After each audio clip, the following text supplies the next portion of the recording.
Ryan ابیر کی طرف مڑا ہی تھا جب انہوں نے گولی چلائی جو رایان کے بائیں بازو کو چھو کر گزری۔ رایان کی دل خراش چیخ فضا میں گونجی، مگر اس سے پہلے کہ رایان کوئی رد عمل ظاہر کرتا وہ ایک گاڑی میں بیٹھ کر فرار ہو گئے، لیکن رایان اس گاڑی کا نمبر نوٹ کرنا نہیں بھولا تھا۔ رایان گولی، وہ زرد پڑتی رنگت کے ساتھ اس کا بازو پکڑتی ہوئی بولی، کچھ نہیں ہوا ابیر، میں ٹھیک ہوں اور آپ چلے میرے ساتھ۔ رایان اس کا ہاتھ پکڑ کر اسے سہارا دے کر گاڑی تک لایا، کیونکہ ابیر کی حالت دیکھ کر اسے اندازہ ہو چکا تھا کہ اگر وہ کچھ پل مزید یہاں کھڑی رہی تو بے ہوش ہو جائے گی۔ اسے گاڑی میں بٹھا کر رایان نے اپنی سیٹ سنبھالی اور فوری طور پر اس علاقے سے باہر نکلا، کیونکہ اس وقت وہ زخمی تھا اور کسی سے بھی لڑنے کی ہمت نہیں رکھتا تھا۔ بارش اب تھم چکی تھی۔ کچھ دور جا کر اس نے گاڑی روکی اور ابیر کی جانب مڑا۔ اسے اپنی کالی شال اتار کر پکڑائی اور کہا، پہلے اسے اوڑھ لیں۔ ابیر کو اپنی حالت کا احساس ہوا تو فوراً شال پکڑی اور اپنے گرد لپیٹ لی اور ہچکیوں سے رونے لگی۔ رایان کو اس کے آنسو اپنے دل پر گرتے ہوئے محسوس ہو رہے تھے۔ پھر اچانک رایان کی نظر اس کے نرم و نازک پاؤں پر پڑی جو شدید حد تک زخمی ہو چکے تھے۔ وہ ابیر سے بہت سارے سوال کرنا چاہتا تھا، مگر نہ اس کی حالت ایسی تھی اور نہ موقع کہ وہ سوال کرتا۔ ابیر روئے مت، رایان نے اسے کندھے سے تھام کر اس کا رخ اپنی جانب کیا۔ رایان کو آج بھی وہ دن یاد ہے جب پہلی ملاقات پر اسے گرنے سے بچانے کے لیے اس نے ابیر کا ہاتھ پکڑا تھا تو وہ کتنا بھڑک اٹھی تھی، اور آج اسے یہ وہ والی ابیر لگ ہی نہیں رہی تھی۔ رایان، اگر آپ نہ آتے تو میں کیا کرتی؟ آنسو متواتر اس کی آنکھوں سے بہہ رہے تھے۔ دیکھیں، میں آپ کے پاس ہوں، آپ کے ساتھ ہوں، آپ فکر نہیں کریں، سب کچھ ٹھیک ہو جائے گا۔ وہ اس کے ہاتھ اپنے ہاتھ میں لیتا ہوا بولا کہ اچانک اسے احساس ہوا کہ ابیر کے ہاتھ برف کی طرح ٹھنڈے ہیں۔ ابھی وہ سوچ ہی رہا تھا کہ وہ بے ہوش ہو گئی۔ اس نے ابیر کو ہوش میں لائے بغیر اپنی گاڑی ہسپتال کی طرف بڑھا دی۔ ہاسپٹل میں ایڈمٹ کروانے کے بعد وہ پریشانی کے عالم میں ادھر ادھر ٹہلنے لگا۔ جب حارث اس کے پاس آیا، حارث اس کا قریبی دوست تھا اور یہ ہسپتال بھی اسی کا ہی تھا۔ یار، میرے عملے پر یقین رکھ، وہ اس لڑکی کا علاج بہت اچھے سے کریں گے، وہ رایان کے کندھے پر ہاتھ رکھ کر بولا۔ اور ابھی تجھے بھی تو ڈریسنگ کروانے کی ضرورت ہے نا، اس لیے تو کچھ دیر کے لیے یہاں سے ہٹ کر میرے ساتھ چل، وہ رایان کو سمجھاتے ہوئے بولا۔ دیکھ، تیری بازو سے خون ٹپک رہا ہے، آجا میرے ساتھ۔ اسے ہلتا نہ دیکھ کر وہ دوبارہ بولا، حارث، میں اسے یہاں اکیلا چھوڑ کر نہیں جاؤں گا، پہلے اسے دیکھوں گا، تسلی کروں گا، پھر جاؤں گا، وہ حتمی انداز میں بولا۔ تو پٹے گا مجھ سے، جب میں کہہ رہا ہوں کہ ڈاکٹرز دیکھ لیں گے اسے تو تجھے سمجھ میں کیوں نہیں آ رہا؟ حارث یہ کہہ کر اسے زبردستی اپنے ساتھ لے گیا۔ رایان پٹی کروانے کے بعد ابھی اپنی کرسی سے باہر جانے کے لیے اٹھا ہی تھا جب ڈاکٹر عائشہ اندر داخل ہوئیں۔ جی ڈاکٹر عائشہ، کیا رپورٹ ہے؟ پیشنٹ کی طبیعت کیسی ہے اب؟ ڈاکٹر حارث نے پوچھا۔ پیشنٹ اب پہلے سے بہتر ہے اور ہوش میں بھی آ گئی ہے۔ رایان نے یہ سن کر سکون کا سانس لیا۔ لیکن اسے ہوا کیا تھا؟ ڈاکٹر حارث نے پوچھا۔ پیشنٹ کے اوپر کافی تشدد ہوا ہے، اس لڑکی کے جسم پر جگہ جگہ زخم اور نیل پڑے ہوئے ہیں، کسی نے بہت بے دردی سے مارا ہے شاید انہیں۔ رایان کے ماتھے پر بل نمودار ہوئے، اس کے علاوہ ان کے پاؤں بھی شدید زخمی ہیں، سر پر بھی چوٹ ہے۔ اگر میں عام الفاظ میں کہوں تو جسم کا کوئی حصہ ایسا نہیں ہے جو زخمی نہ ہو، ڈاکٹر عائشہ نے بتایا۔ رایان نے جنونی انداز میں اپنا ہاتھ دیوار پر مارا، یہ پرواہ کیے بغیر کہ اس کا بازو پہلے ہی زخمی ہے۔ رایان، ہمت کر، ڈاکٹر حارث رایان کا کندھا تھپتھپا کر بولے۔ اور انہیں کسی بات کی پریشانی بھی ہے، کوئی بات ہے جو انہیں اندر ہی اندر کھائے جا رہی ہے، جبکہ اس عمر میں یہ سب ٹھیک نہیں ہے ان کی صحت کے لیے، ڈاکٹر عائشہ تکلیف سے بولی۔ شکریہ ڈاکٹر عائشہ، اب آپ جا سکتی ہیں، ڈاکٹر حارث نے کہا۔ ڈاکٹر عائشہ کے جانے کے بعد ڈاکٹر حارث نے رایان کو بلایا، لیکن رایان اسے سنے بغیر ابیر کے کمرے کی جانب بڑھ گیا۔ کمرے میں داخل ہوا تو سامنے ابیر دوائیوں کے زیر اثر سوتی نظر آئی۔ وہ اس کے قریب کرسی پر بیٹھ گیا اور اس کا ہاتھ اپنے ہاتھ میں لیتے ہوئے بولا، میں وعدہ کرتا ہوں ابیر، تمہارے ہر دکھ کا، ہر زخم کا حساب لوں گا ان سے جنہوں نے تمہارے ساتھ یہ کیا ہے۔ رایان کی آنکھیں اس وقت ضبط سے لال تھیں۔ وہ کافی دیر کمرے میں بیٹھا اسے دیکھتا رہا، پھر اسے وہیں چھوڑ کر باہر نکل گیا۔ صبح آلیار کی آنکھ کھلی تو اس نے اپنے بائیں جانب دیکھا جہاں ذرا اس کے بازو پر سر رکھے سکون سے سو رہی تھی۔ آلیار کو آج عدالت جانا تھا، اس لیے وہ جلدی اٹھا تھا۔ اس کی نیند کا خیال کرتے ہوئے اس نے دھیرے سے بازو نکالنا چاہا، مگر ذرا کی آنکھ کھل گئی۔ گڈ مارننگ مسز آلیار، آلیار نے مسکرا کر کہا۔ ذرا بھی جواباً مسکرائی اور اپنے لمبے گھنے بال سمیٹتی ہوئی اٹھ بیٹھی۔ آلیار کی نظر مسلسل اپنے بالوں پر دیکھ کر ضروا نے پوچھا، ایسے کیا دیکھ رہے ہیں؟ مجھے تمہارے بال بہت پسند ہیں، اپنے ساتھ ساتھ ان کا بھی خیال رکھا کرو۔ یہ کہہ کر وہ بیڈ سے اٹھا اور واش روم کی جانب بڑھ گیا۔ آپ کہیں جا رہے ہیں؟ ضروا نے پوچھا۔ ہاں، عدالت جانا ہے، اس نے پلٹ کر جواب دیا۔ آپ نے تو چھٹیاں لے رکھی تھی نا؟ ضروا خفگی سے بولی۔ ہاں، بس ایک ضروری کام ہے اس لیے جا رہا ہوں، باقی بے فکر رہو، میں نے چھٹیاں ہی لے رکھی ہیں محترمہ، جلدی واپس آ جاؤں گا۔ آلیار کے لب مسکرائے۔ خیر تم میرے کپڑے نکال دو، میں تب تک شاور لے لوں۔ ضروا سر ہلاتی ہوئی الماری کی طرف بڑھ گئی۔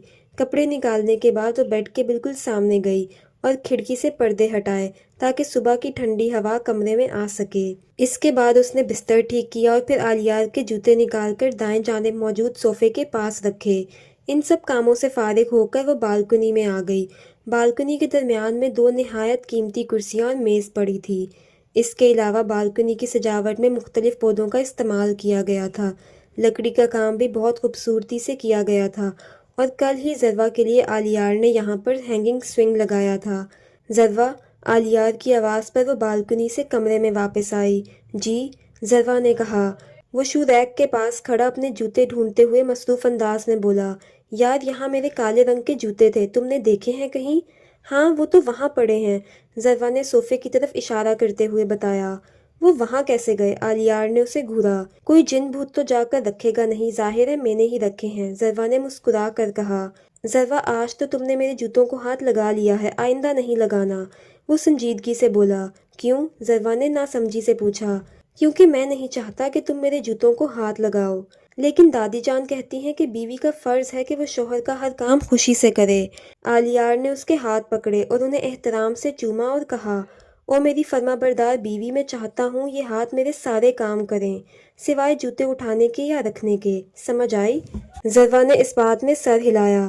آلیار اس کے ہاتھ چھوڑ کر صوفے کی جانب بڑھ گیا اور جوتے پہننے لگا، اور ضروا نم آنکھوں کے ساتھ آلیار کو بغیر پلکیں جھپکائے دیکھی جا رہی تھی۔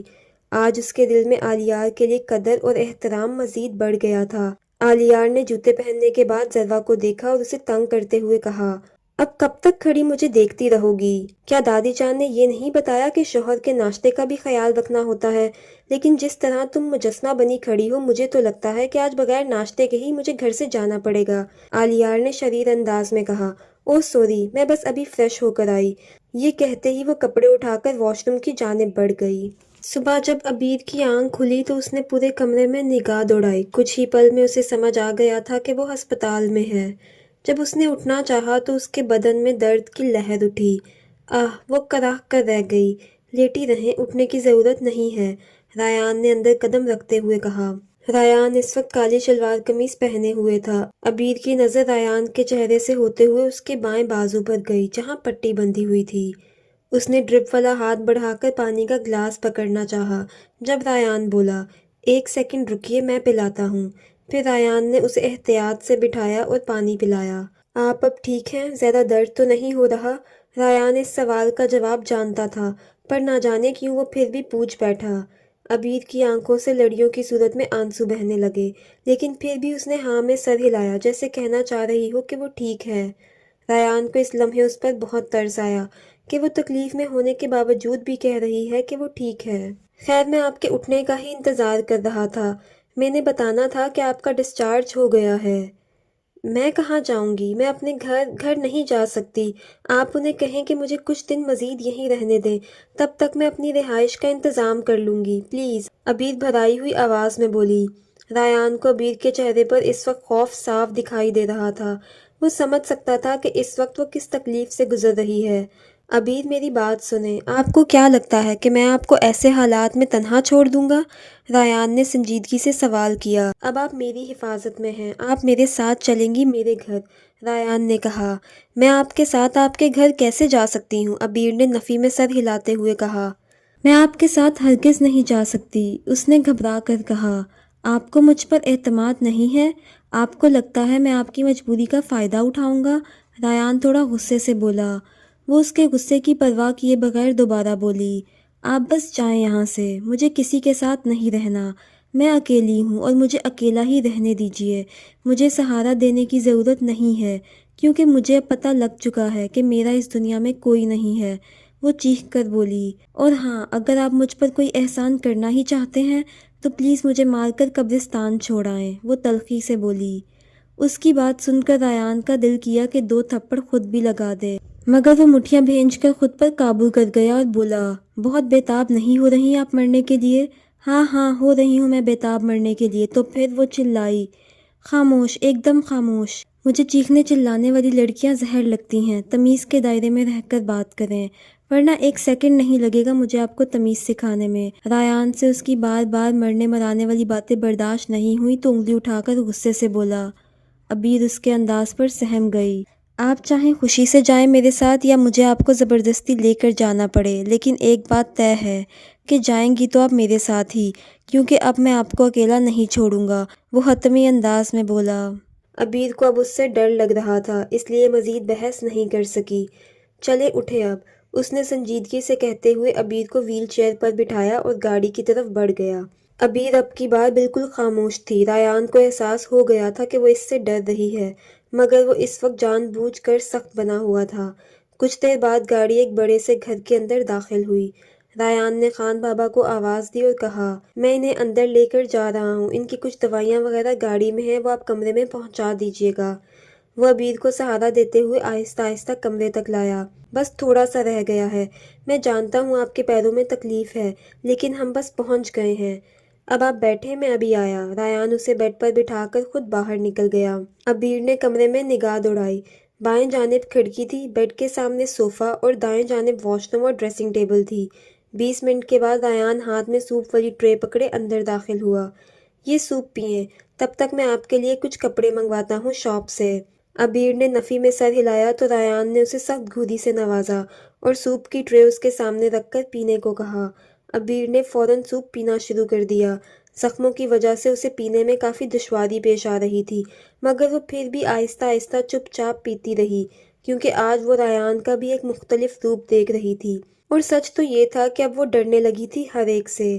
ریان جب دوبارہ کمرے میں واپس آیا تو سوپ کا پیالہ سائڈ ٹیبل پر پڑا دیکھا تو بولا، یہ کیا، آپ نے پورا تو پیا نہیں؟ بس دل نہیں کر رہا، عبیر کے حلق سے بس اتنا ہی نکلا۔ دیکھیں عبیر، میں آپ کے ساتھ سختی نہیں کرنا چاہتا، لیکن آپ مجھے مجبور کر رہی ہیں کہ میں ایسا کروں۔ جو بھی میں کہہ رہا ہوں یقین کریں اس میں آپ کا ہی فائدہ ہے، اس لیے چاہے اسے آپ میری درخواست سمجھ لیں یا حکم، مگر پلیز میری بات مان لیا کریں۔ اب کی بار وہ نرمی سے بولا، پہلے والی سنجیدگی غائب تھی۔ آپ یہاں بالکل سیف ہیں، یقین کریں، ریان نے مسکرا کر کہا اور دوائیاں نکالنے لگا۔ یہ میڈیسنز کھائیں اور آرام کریں۔ وہ اسے پکڑا کر دوبارہ کمرے سے باہر نکل گیا۔ آلیار نیپکن سے ہاتھ صاف کر کے کھڑا ہوا تو ارتضیٰ صاحب بولے، ریان ابھی تک کیوں نہیں آیا ناشتہ کرنے؟ جاؤ بلاؤ اسے۔ جی چچا جان، میں بلاتی ہوں، علیشا نے کہا۔ کچھ دیر بعد وہ آئی اور بولی، بھائی کمرے میں نہیں ہیں، مگر اس کی گاڑی تو باہر ہی کھڑی ہے۔ آلیار کچھ سوچتا ہوا بولا، اس لڑکے کی بھی مجھے سمجھ نہیں آتی کہ یہ کرتا کیا پھر رہا ہے۔ آلیار فون ملاؤ اسے اور میری بات کرواؤ، ارتضیٰ صاحب سنجیدگی سے بولے۔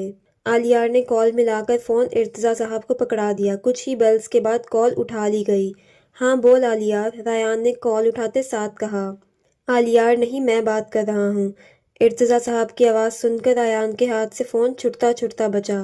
برخودار، کیا آپ مجھے بتانا پسند کریں گے کہ آپ اس وقت کہاں ہیں؟ بابا، میں رات کو نکلا تھا اسلام آباد کے لیے، ایک کام کے سلسلے میں، ریان نے جواب دیا۔ آپ کے اسلام آباد کے کچھ زیادہ چکر نہیں لگ رہے؟ ایسا بھی کون سا کام تھا جو راتوں رات غائب ہونا پڑا؟ وہ غصے سے بولے۔ باقی سب اس وقت مزہ لے رہے تھے، کیونکہ وہ ریان کی پوزیشن سمجھ سکتے تھے۔ واپسی کب ہوگی تمہاری؟ انہوں نے اگلا سوال کیا۔ جی بس 1-2 دن تک۔ ٹھیک ہے، جب آؤ تو سوچ کر آنا تم نے مجھے کیا بہانہ پیش کرنا ہے، سمجھے؟ جی جی بابا، یہ کہتے ہی اس نے جلدی سے فون بند کر دیا۔ کیا کرتے ہو ارتضیٰ؟ کسی کام سے ہی گیا ہوگا نا بچہ، اتنا بھی غیر ذمہ دار نہیں ہے۔ جی بھائی صاحب، میں جانتا ہوں، لیکن کیا گھر میں کوئی بڑا چھوٹا نہیں ہے جسے بتا کر جاتا وہ؟ ہاں، اطلاع دے کر جانا چاہیے تھا۔ خیر چھوڑو، آئندہ احتیاط کرے گا، حیدر صاحب نے ہلکے پھلکے انداز میں کہا۔